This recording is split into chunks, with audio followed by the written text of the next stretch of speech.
നമസ്കാരം. പ്രഭാഷണം തുടരാണ്ട് ഒന്ന് കേട്ടുവെക്കി. ആംബുലൻസ് ഡ്രൈവർ രാത്രിയിലോ പകലൊരു പേഷ്യന്റിനെ എവിടേക്ക് എത്തിച്ചാൽ എത്രയാ രൂപയെന്നറിയാമോ?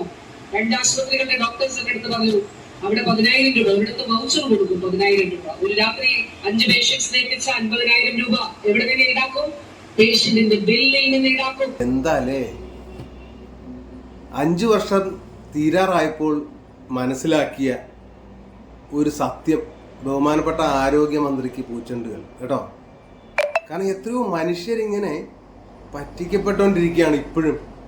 അത് പ്രതിപക്ഷമാണ് വിളിച്ചു പറഞ്ഞെങ്കിൽ അതിന് ആരോപണം അങ്ങനെയൊന്നും ഇല്ല എന്നൊക്കെ നമുക്ക് വേണമെങ്കിൽ വാദിക്കാം. ഇത് അവരവരുടെ ഡിപ്പാർട്ട്മെന്റ് തന്നെ കുളമാണെന്ന് വിളിച്ചു പറയുന്ന ഒരാൾ അല്ലേ.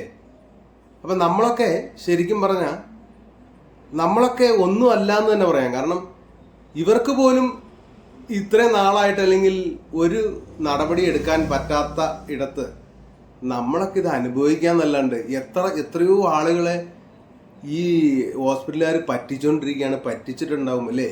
എത്രയോ ആളുകൾ കടക്കണിയിൽ ചികിത്സ പൈസ ഇല്ലാതെ കടക്കണിയിൽ വീണിട്ടുണ്ടല്ലേ.